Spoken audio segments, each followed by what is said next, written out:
Hello, my name is Marcus. I'm the compiler of a collection of therapy quotes entitled 1001 Windmills of the Mind. This is TQ 1158 to 1175. Therapy quote number 1158 comes from a sitcom where one person says, quote, "My shrink says that I create drama. He says that I'm just so used to getting everything that I want that sometimes I sabotage things to create a challenge. You understand, right?" And her friend says, "No, but that's what I love about you. You're mysterious, elusive, complicated, and beautiful." So she was trying to explain to her boyfriend that she creates drama so she can feel important, that she caused it, and because she caused it, she knows what's going on. That keeps her in the one-up position, and then maybe she's the one to solve the problem, so that gives her a challenge, right? So she says to her boyfriend, "You understand this, don't you?" He says, "I have no idea what you're talking about." But he likes her because she's beautiful, so she's tantalizing, but she's elusive and complicated and mysterious. So basically she's sort of rejecting. She's not offering emotional intimacy. So the man is attracted to an attractive woman, but she has a sort of a rejecting personality. That's a repetition compulsion of a man who grew up with a mother whereby the mother had a narcissistic pattern. She may have been promising, tantalizing. The baby maybe felt a lot of hope of getting his needs met, but she was elusive, mysterious, complicated, and ultimately rejecting. So we had that quote before. Many mothers, or many women in general, who are overly tantalizing, they're often rejecting at the same time.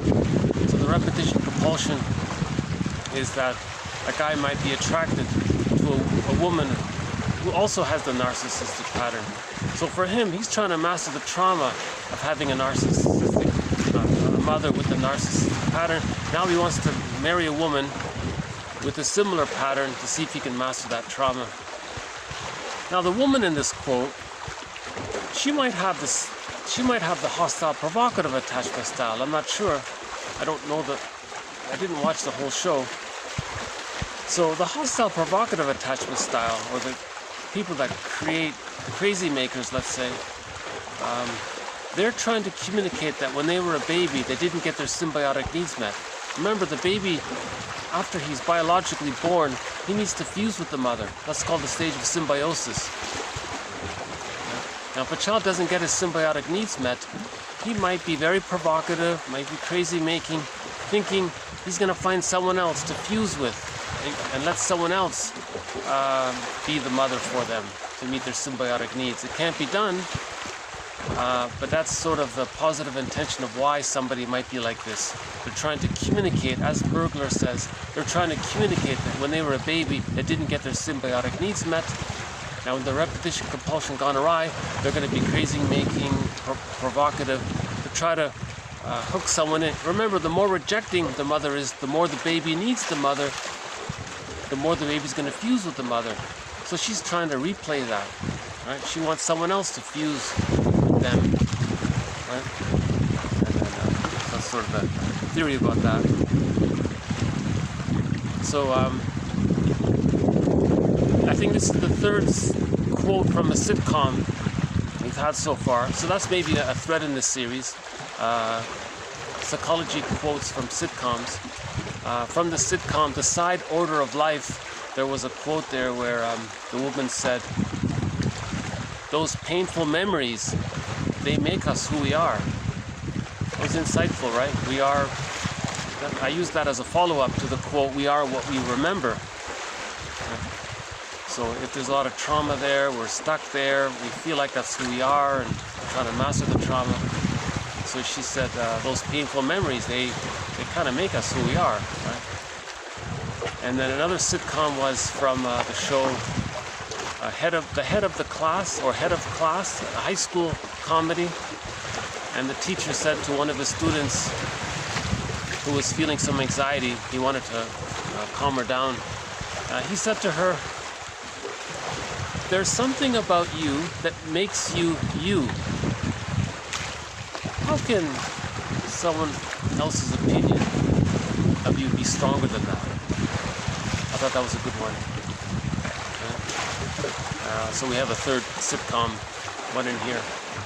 In the future, we're going to have some, another thread in this series is quotes from movies. So we've had a few from movies, and then we'll add some more. Okay, the next one here comes from a popular self-help book. In adulthood, the person who was excessively, something ed in childhood continues the pattern by doing what happened to him to himself. His self-doing of that to himself gives him an at-home feeling. That is a very brief way of summarizing quite a lot. So the child who was, let's say, ignored in childhood, he continues the pattern by ignoring himself, his feelings. Now, him doing this, his self-ignoring, gives him an at-home feeling. So if he does to himself what his mother does to him, or did to him, he feels connected to her. That's the at-home feeling. So the mother does something painful, right? We try to master that trauma by doing it to ourselves.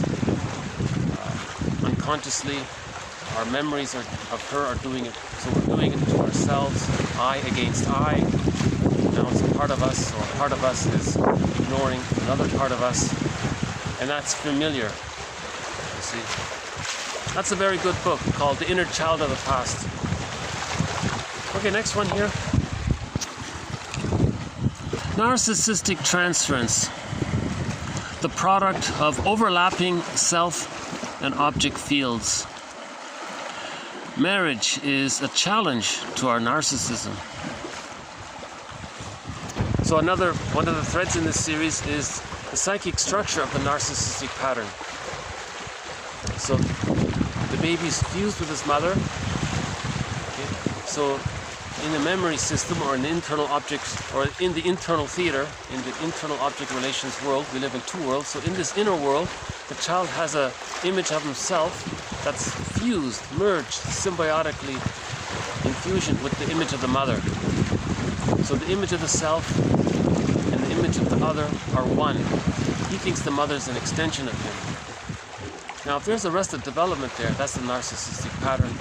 Remember, the mother's the giantess in the nursery. She's omnipotent, all-powerful. The child feels special. Now he's fused with her, so he feels omnipotent. He feels special. So that's the narcissistic pattern. In normal development, the image of the self differentiates out from the fusion with the mother, ultimately leading to whole object relations, where there's a whole representation of the other, a separate, that's good enough. That allows the child to have his self-image differentiated out of that fusion. That symbiotic stage is just temporary. Human babies come out of the womb too early, so the fusion is needed. Beginning at the age of 3 months, with enough love, the child can slowly differentiate. That's called the stage of differentiation. Right? So symbiosis, differentiation, practicing, rapprochement, whole object relations, psychological birth, and then access to the real self. Right? And that's called, so by the age of 3, there's a psychological birth. And then let's say a person with a narcissistic pattern marries another person with a narcissistic pattern, and the two are each competing with each other to recognize who is going to mirror or idealize or comfort or serve or the other. Now they're competing with each other. So that can be a challenge to the narcissism. Right? In whole object relations, the marriage becomes like fine wine. When there's an insecure attachment style, the marriages become like sour milk, right? But maybe that's okay, and then they learn, and then so on. Okay, the next one here, Jocasta mothers. Okay, so recently, TQ 1157, I believe, we had a lengthy quote on the Jocasta style of mothering, right? An important thread in this series. So the Jocasta style of mothering is when the mother uses the child to meet her needs. Mothers are there to meet the needs of the child. But if the mother felt deprived herself when she was a child, she may think now is her chance to get her needs met by arranging it so that the child is always comforting her, listening to her, serving her, paying attention to her, respecting her. Something the mother should have done, but she never got it. Now she wants the child to do it to her. That's called child parentification. So we're calling that the Jocasta style of mothering. So may I refer you to a video from a couple of days ago, TQ 1157, I believe, and 1158. So here's another quote on this one.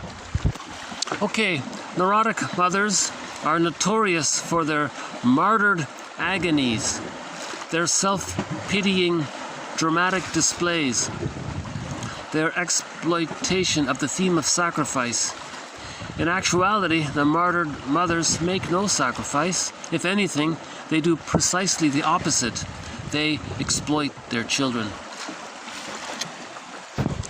It's not to blame the mother, we're just recognizing that it does occur that some mothers are so, they've missed out on getting their needs met. They have this little baby, and due to the repetition compulsion, remember, trauma means they have an existential net. They're caught in their existential dilemma. She may not be aware of it.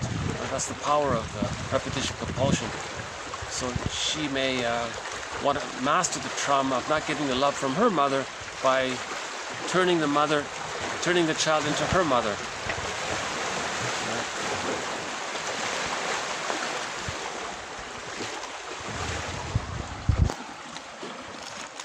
They exact emotional sacrifice. They press upon the children with their imagined wounds, with constant reminders of all that they have done for the child. Now, neurotic children take this maternal display seriously. They are mowed down by guilt and seek penance in proprietary behavior. They attempt in a futile way to make up to their mothers for the presumed sacrifice. Such patterns of neurotic interaction bind the child to the mother. This deforms the quality of their togetherness and sharply restricts the range of development toward a mature autonomy. So the child believes it. The child feels responsible, magical thinking. The child must think that the mother is good, right? The child, in order to meet his needs to bond to the mother, the child must delude himself in thinking that his mother is good, even if she's frustrating. Right? And because it's painful what the mother's doing to the child, he's going to spend the rest of his life trying to save her or make it right by her, or because he believes it. He has to believe it to preserve the bond. Difficult topic, this Jocasta style of mothering. But we include this thread on the Jocasta style of mothering because that leads to this over-attachment. If it's the boy, that's the mama complex, the Peter Pan syndrome, the Peer Gynt syndrome, the Don Juan syndrome, the playboys. If it's the woman, if the mother has a daughter and she's doing this to her daughter, the daughter ends up with the Electra complex. You see? So to understand the mother complex and the Electra complex, we have to understand that the mother has a Jocasta complex, meaning she's someone who uses the Jocasta style of parenting on her children. Again, We look into why she does that. We have another thread on why a woman might use the Jocasta style of mothering. She may have had prenatal trauma, birth trauma, perinatal trauma, with the siblings, trauma at the dentist's office, trauma while getting their tonsils out, intergenerational trauma, maybe school shock, maybe forced relocation. So the parent may be caught in their existential dilemma. So we want to, their existential net. So we want to understand why she's doing that. That helps to get in touch with reality. The truth will upset you free. So we're angry at all this. Ultimately, it leads to forgiveness and understanding. So all of these quotes are leading towards forgiveness. When we forgive the parents, we can accept that she was both loving and frustrating, right? And we can get to a realistic understanding of her. That leads to whole object relations. That leads to the psychological birth. And that leads to access to the real self. So if we don't do that, then we're in denial of the mother being frustrating, and we still idealize her as being all good, right? That's the splitting defense mechanism. As explained throughout the series, splitting precludes whole object relations, splitting precludes differentiation, splitting precludes ontological security, splitting precludes the psychological birth, splitting prevents access to the real self. So the goal is to heal the splits. So we have to understand the mother, forgive her, then we heal the splits, right? Again, splitting means the baby denies that the mother is frustrating and only accepts that she's good, and the baby denies that she's frustrating. So he creates two images of his mother. And my apologies if I'm not looking at you because, or looking at the viewer, because I've got the sun right on me. I've got a glare on me, so maybe the sun will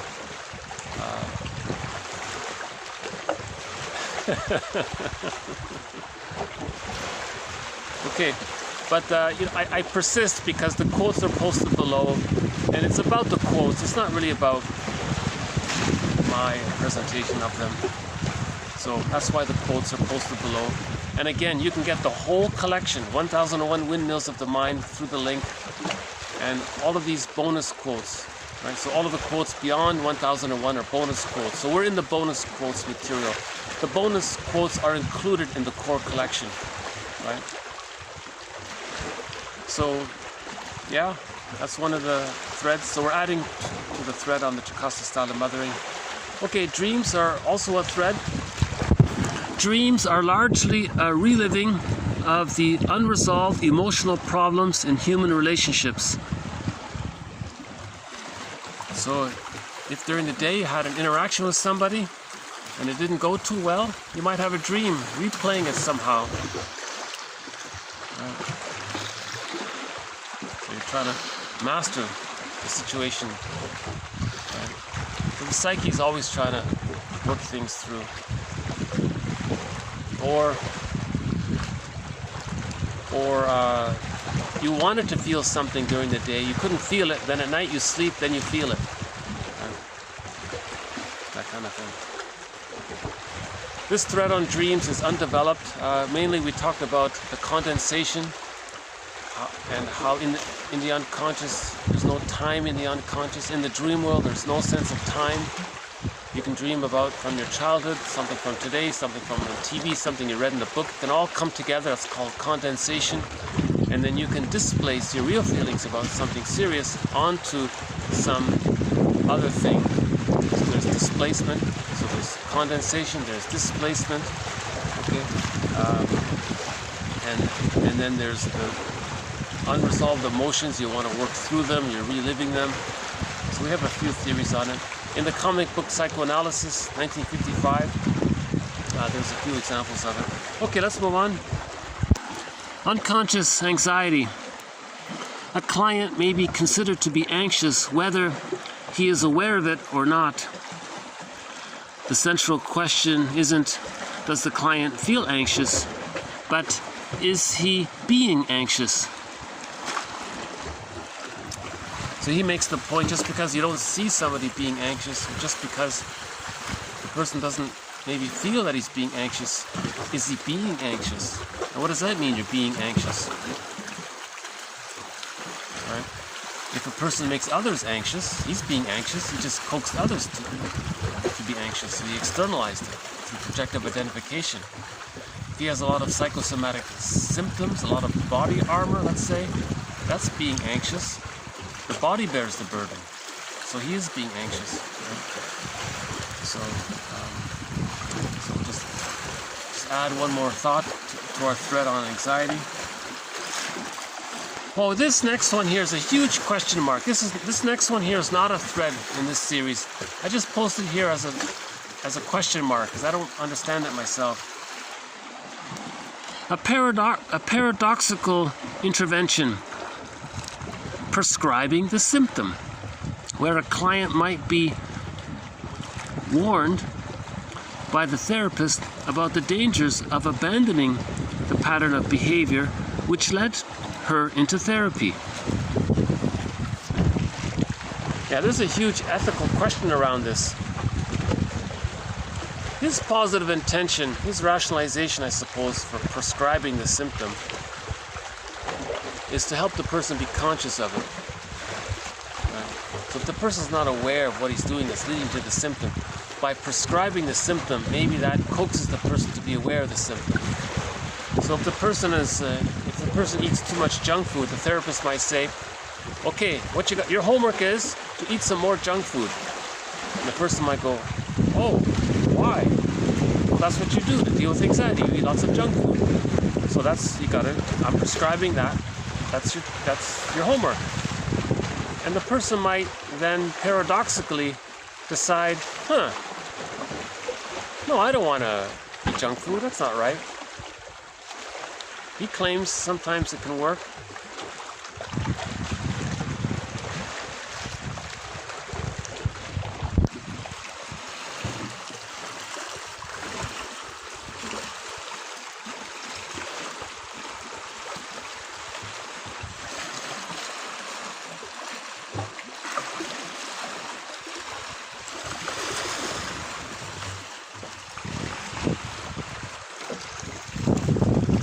We're very lucky we'll get to see the heron.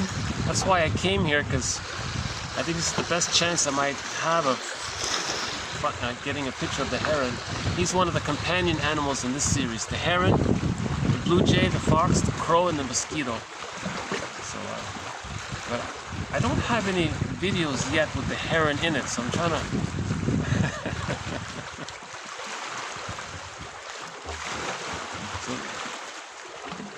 So the paradox is,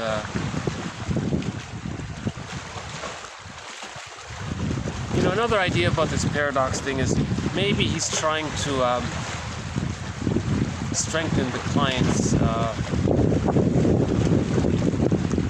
give the client confidence. Like, if he makes the superego ridiculous, he puts down the superego, maybe that helps the person to feel confidence to not do what the superego is saying. Now, the superego is the one that says, no, go binge eat. You feel anxiety? Go binge eat. Now, maybe if you become more aware of it, you might become more conscious. You might give yourself a little more ability to face the superego. Again, a huge question mark. Most therapists don't like it. They're against this idea of prescribing the symptom. So again, a huge question mark.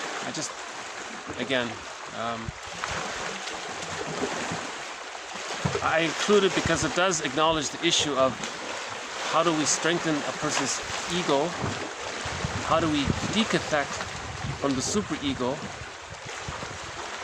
and transfer our life force, which is overly cathected to the rejecting image of the mother, and cathect to the self-representation. So it does sort of attempt to address that. Okay, a symptom of trauma. A person doesn't want to make links. Okay, Bayan, 1967, described a schizoid client's attack on linking in their thought processes. The client attacks cause and effect and other associative phenomena. He suffers overwhelming envy over dependence on the breast, attacks on links, deny dependence. Now here's a really edgy theory. The baby's linked to the breast, so he's dependent. So there's a link there, the baby and the mother, there's a link. Now if the mother was so rejecting, he thinks the breast is bad. He thinks goodness is bad because of what happened to him. And that can become a template, a belief system. So if he has a dependence, if he links to something, that reminds him of his original dependency needs. Because that's the first link the baby made. The first link the baby made is the baby bonded to the mother. But if that got damaged so badly, then other links remind him of that original link. So he may have a problem with just linking things. What's cause and effect? No. He doesn't agree with anything. He doesn't want to believe this link leads to that. So his thought, so this is like a little, that's why you're confused. What are they saying?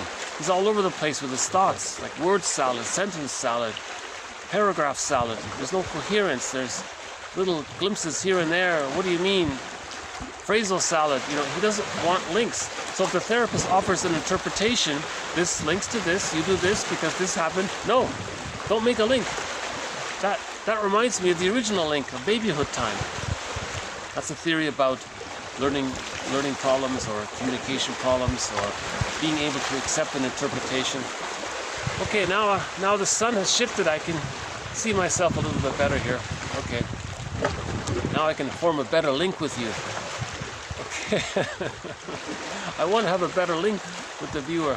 Hello, viewer. Now I can imagine that I'm seeing you because I imagine you're seeing me a little better. Yeah, the sun has moved a little bit.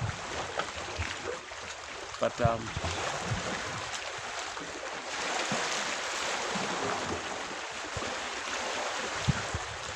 okay. Yeah, the work of Bayan is not a thread in this series, but he's most famous for the idea of groups. His theory is that when a group of people get together, let's say a group of students get together, so you've got a teacher and a group of students. Now the students may have this covert fantasy that the teacher is so great, so omnipotent. Or the students may select another classmate and scapegoat them to deal with anxiety.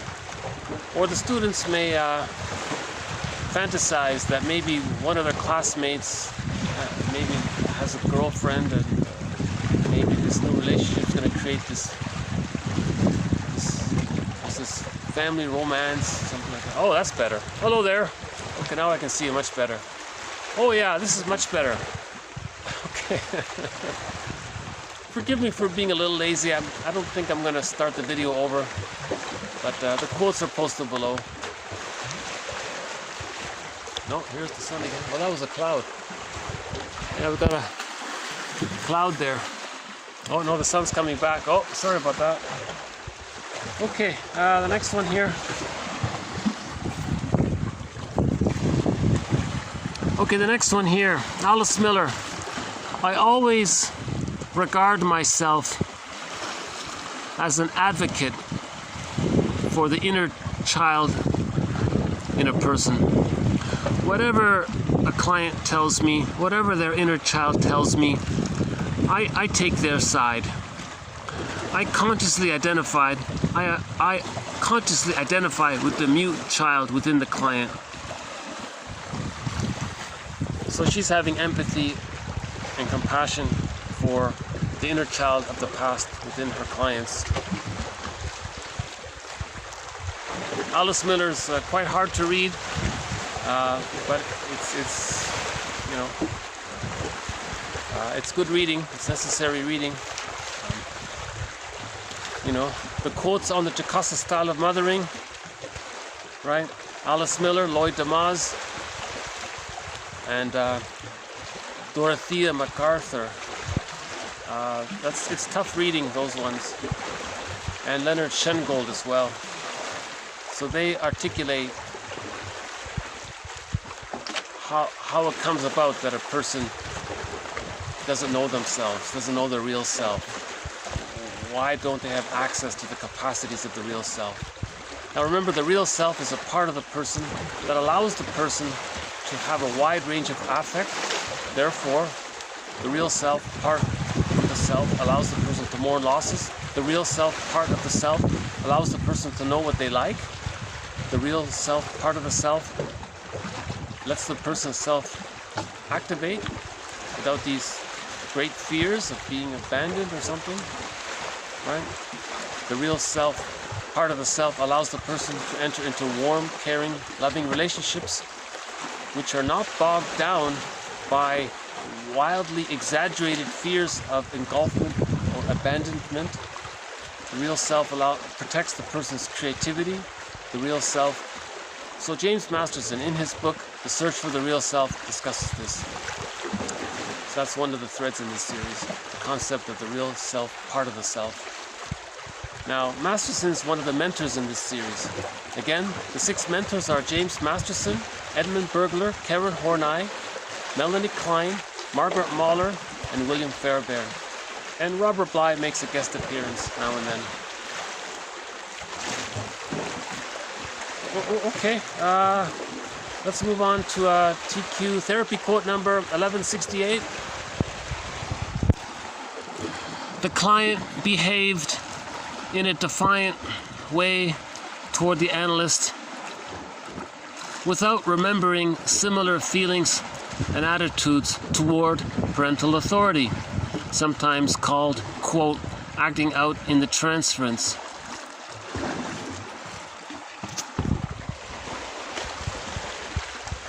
So what was the emotional, how did the child have, what was the child's relationship to his parents? What was the interaction like whereby the child sought to get his needs met? What was the communication style like with the parents? Right? The child wants to be seen and loved. What did the child do and how did the parent respond?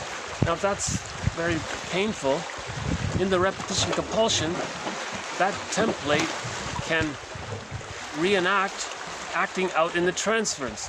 So the transference is the living past transferred into the present.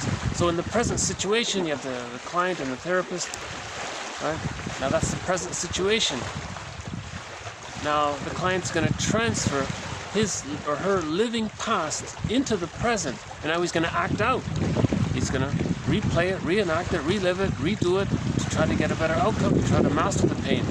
Now Bergler says that's a negative magic gesture. He's trying to communicate what his childhood like. So the therapist says, you're doing this, what you're doing is showing me what your childhood was like. Now in your childhood, was it like such and such? Were you trying to get heard and were you ignored? Were you not believed when you were a child? Now Alice Miller supports the inner child. Okay, for example, quote, sometimes you struggle with me because you feel that otherwise you will not continue to feel involved with me, which is how you have described feeling during periods when your mother seemed uninterested in you, unquote. Okay, so how was the child involved with the parents? That's how he got involvement. The child needs to be seen and accepted, right? Now, if there was a struggle in the childhood time, sorry, I'm not looking at you. I got the glare here. Let's see. Is that better? A little bit better. Hold on. Let's try this for a little while.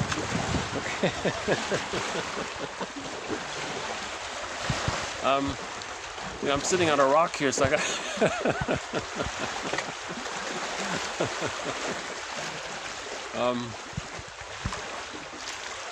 Okay.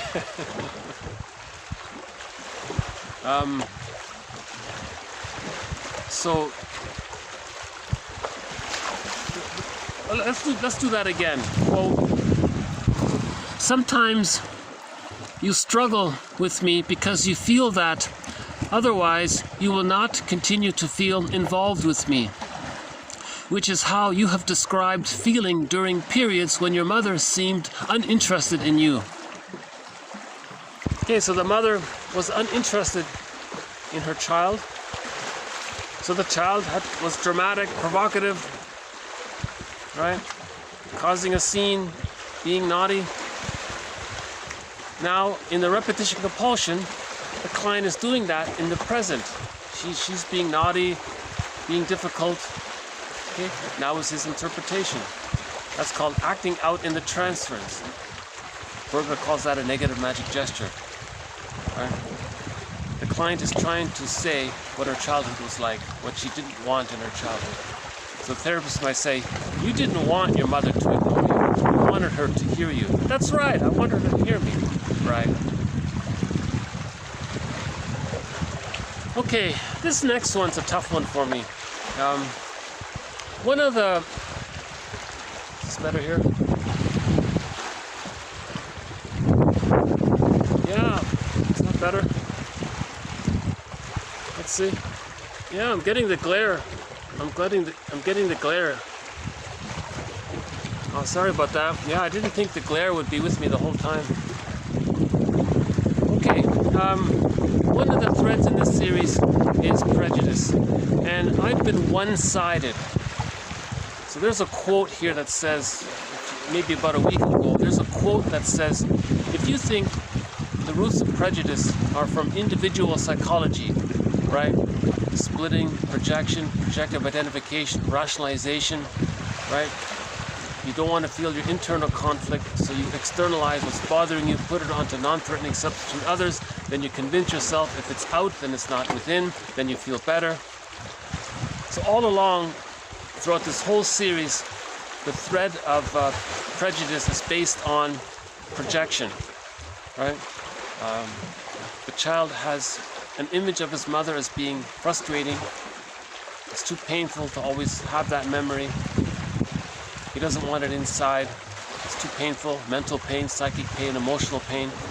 So the person finds a non-threatening substitute an other, and then through some secondary delusion, create some excuse, invent an excuse, doesn't matter, to imagine that that other person is the frightening mother.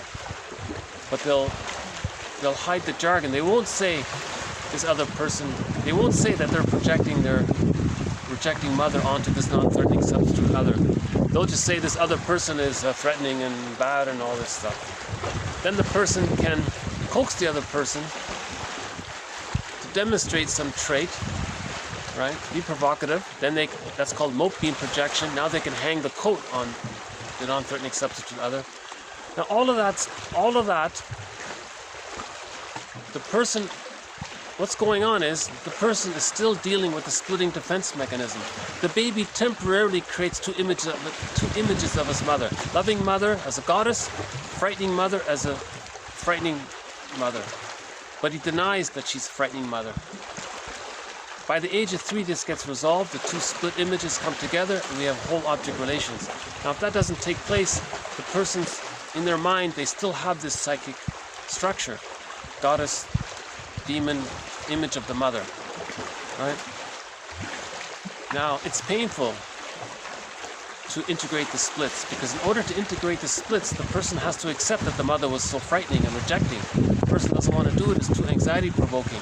So how do they preserve the splits? So to preserve the splits, the person fantasizes that the rejecting mother is outward. Then they use some rationalization, so the appearance of logic, the appearance of being reasonable, to hide what they're really doing. Okay, now a week ago, a couple of quotes said, okay, that's part of the story. The other part of prejudice is through conditioning, through Pavlovian classical conditioning. A person can be taught or conditioned to be prejudiced. I've ignored this throughout the entire series. I've ignored this issue. I think other people talk about it, but he got to me when he said that I'm being one-sided, because now I'm splitting in a way. If I only think that prejudice is caused by individual psychology and not because of the sociological factor, I want to heal the splitting way of thinking. So I want to gradually try to include the sociological perspective on our thread in prejudice. right? And that quote made the argument that if there's an economic system based on global pillage, then there's a need, in order to plunder and pillage, there's a need to create prejudiced personalities. There's a need to create prejudice in people in order to impoverish people. Poverty is man-made. In order to create this poverty, he said they want to create a pool of poorly paid workers. Now, how are you going to create this pool of poorly paid workers?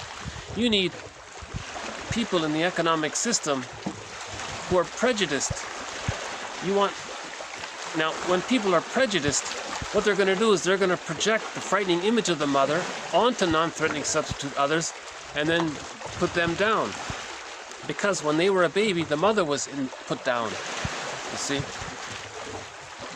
Again, the baby's in the one-down position, the mother's in the one-up position. Now, if the mother's so painful and frustrating, the baby identifies with the aggressor.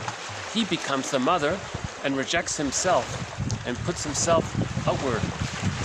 Now, he's identified with the aggressor. That's the I'm okay, you're not okay. So prejudice comes from that. Identification with the aggressor position. Okay? Now, Bergler says they're trying to communicate what happened in childhood. So if the economic system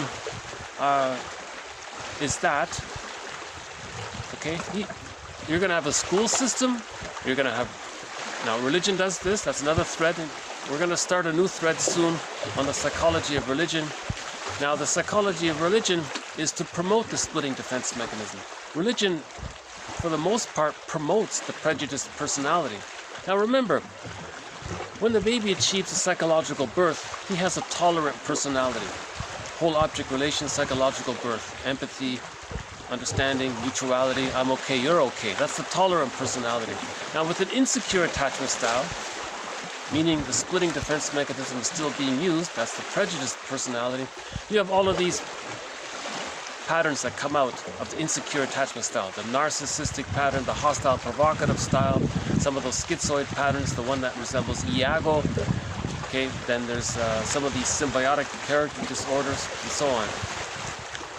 The hostile provocative one, the schizoid one that resembles Iago, the narcissistic pattern, they're all the prejudiced personality. Now, how do we create this prejudiced personality? Yes, some mothers may do it. Okay. Now, what if a lot of mothers don't do it? What if a lot of mothers give the children a tolerant personality? Well, let's create a school curriculum that bombards the children every day.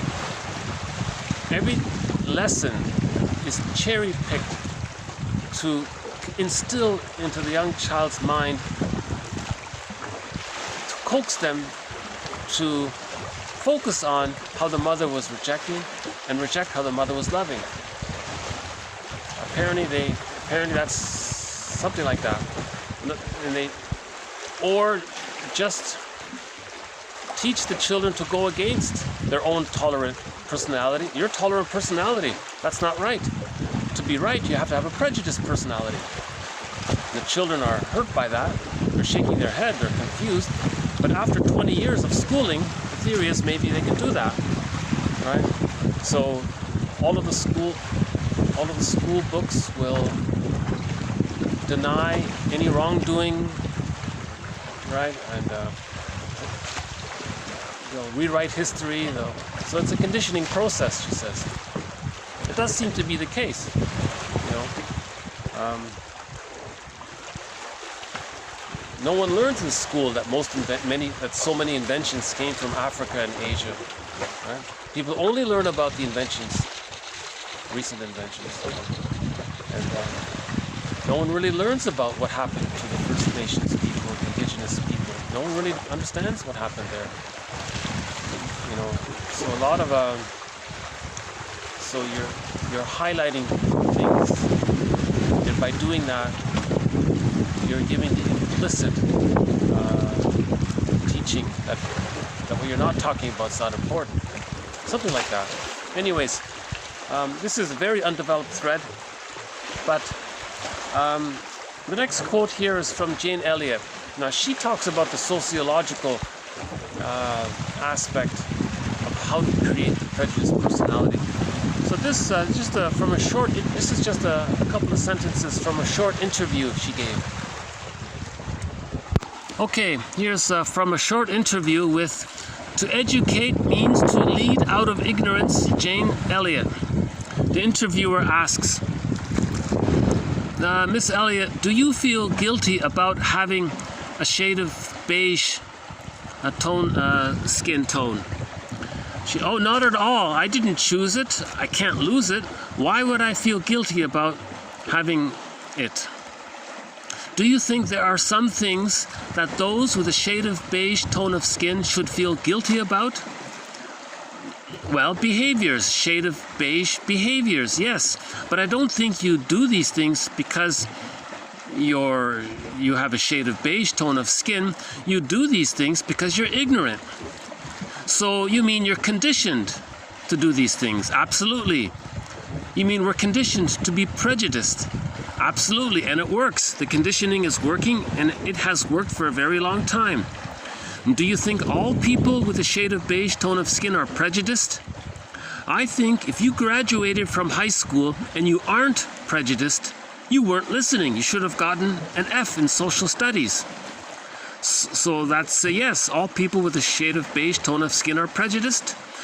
We are conditioned to the myth of shade of beige superiority from the moment of in fact, before birth even, we're conditioned to the myth of the shade of beige superiority.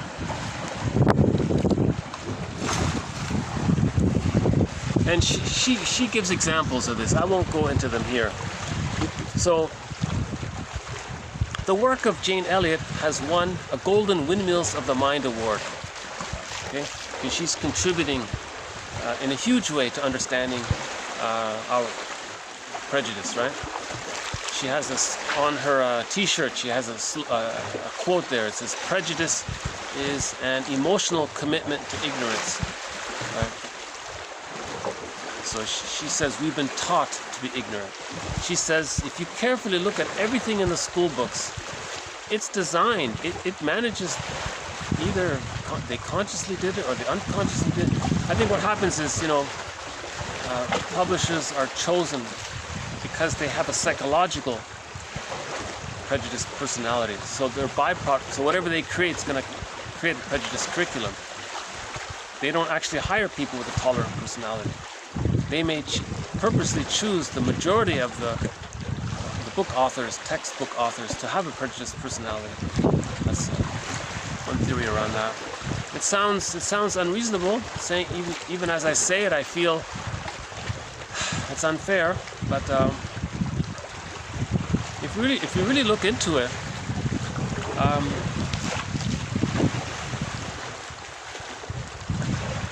a lot of what you see on TV, there's a lot of subliminal suggestions that promote the prejudiced personality. There's a lot of bias there. It's everywhere, really.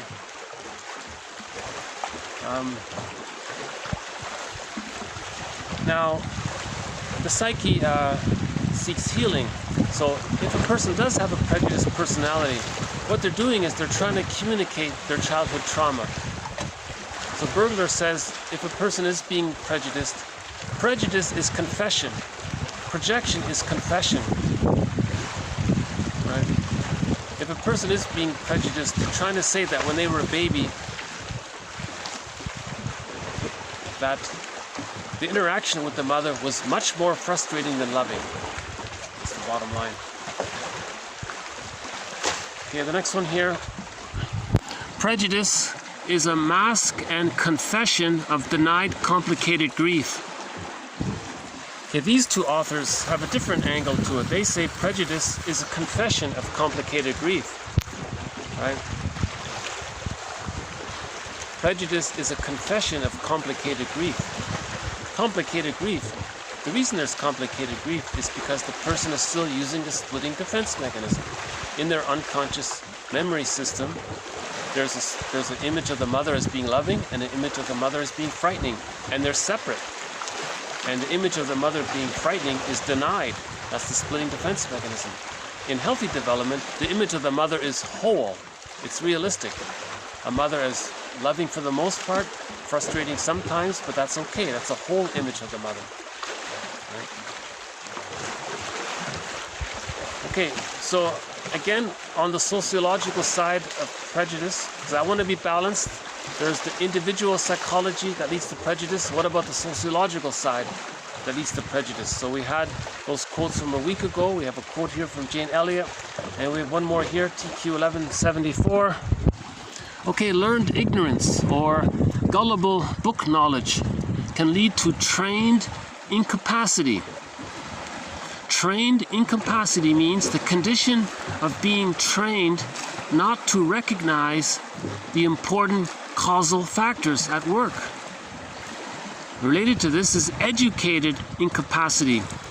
This is the learned inability to understand or even perceive a problem, much less a solution. Now, trained incapacity and educated incapacity, this is a precondition in a number of fields.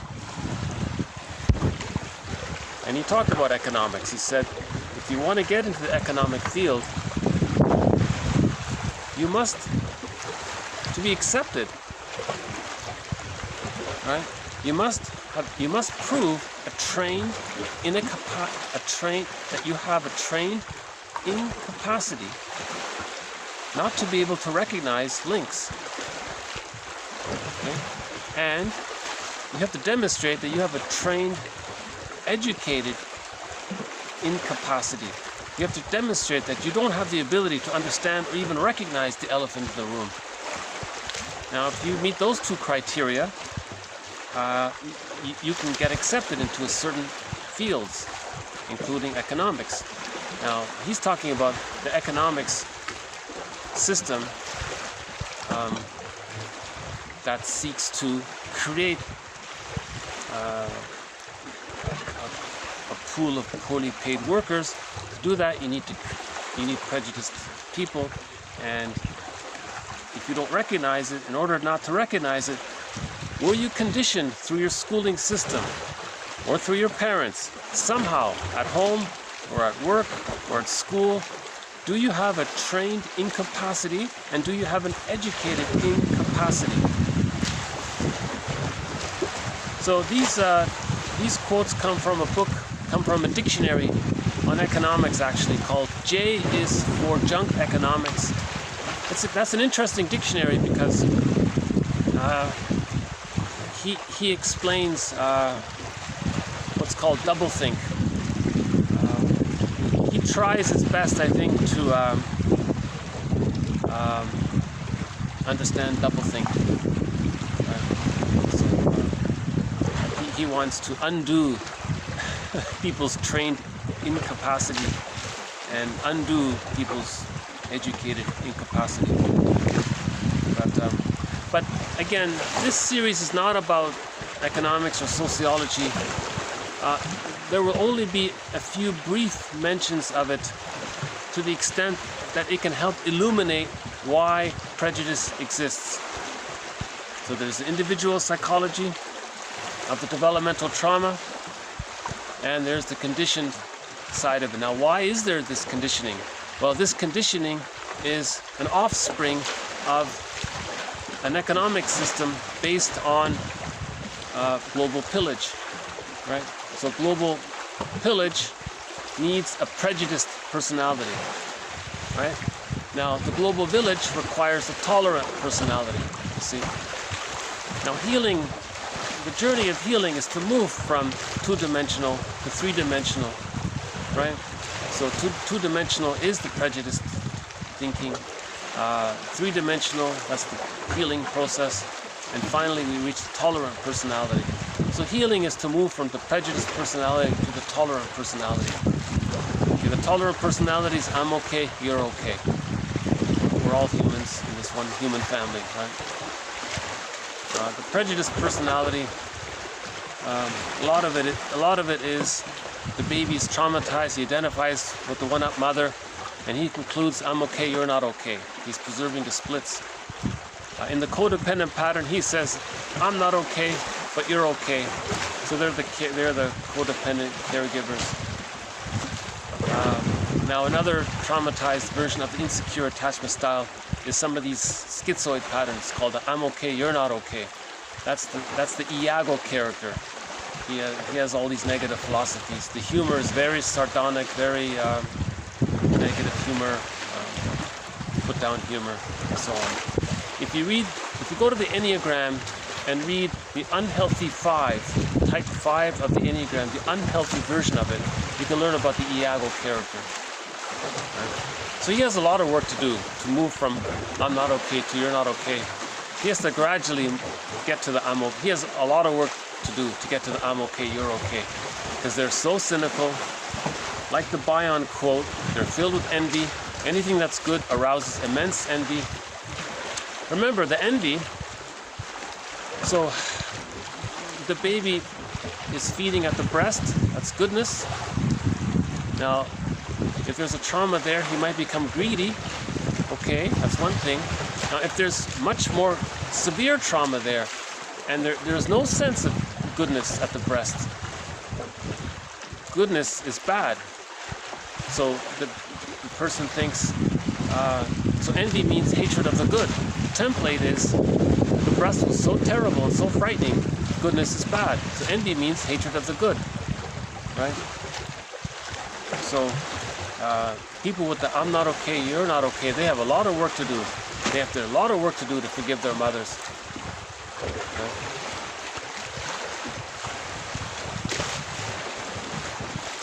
So envy is one of the threads in this series. Greed is also a thread. Grenvy is, okay, the combination of them, that's a thread as well.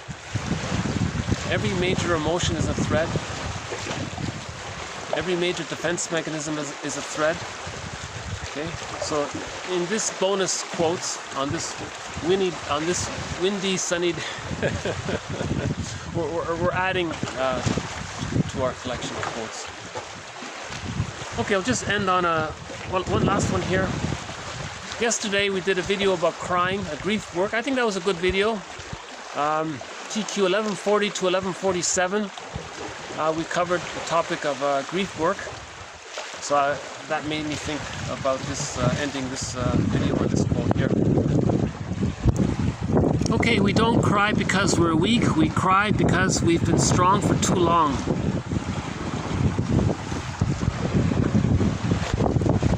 That's a good quote. So remember, if a person is afraid, if there's a lot of tension, you think you're strong because you're holding all this tension in your body. You say that's being strong. Well, that's a defense against vulnerability. And then later we might feel safe. Is that better? No? No. Yeah. Getting the. Yeah, I've been struggling with this contrast here. Yeah, sorry about that.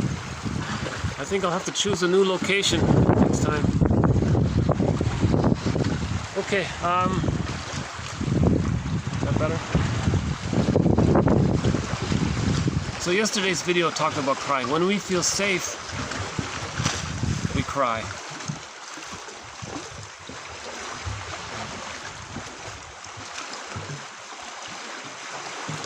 Okay, so I'll just wrap it up with a song here.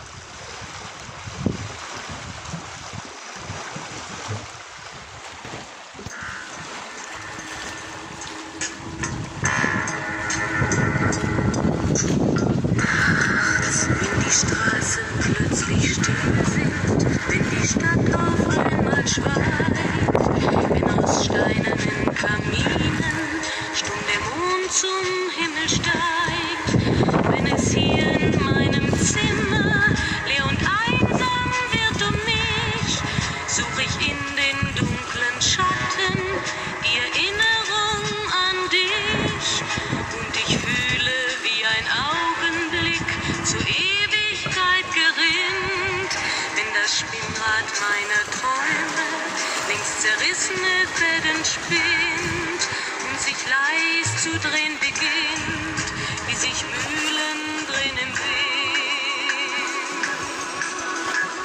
Okay, so so thank you very much. This has been TQ 1158 to 1175. We started off with a quote from the sitcom. Okay, a quote from the self-help book, The Inner Child of the Past. Marriage is a challenge to our narcissism. A little bit more about the Jacosta style of mothering. One more about dreams. The body bears the burden. So there's anxiety. Any symptom in the body, that's anxiety, bundled up. Okay, the one about Bayern. Supporting the inner child of the past. Acting out in the transference. So transference is the living past transferred into the present, and then we relive, we reenact, we coax the therapist or the other person to play a role, we cast them in a role, and we're reliving our childhood scene in the present. Right? Positive intention is to communicate what happened in childhood, to make the unconscious conscious. Anything denied will stay hidden. Anything denied will stay hidden, influencing one's actions unconsciously.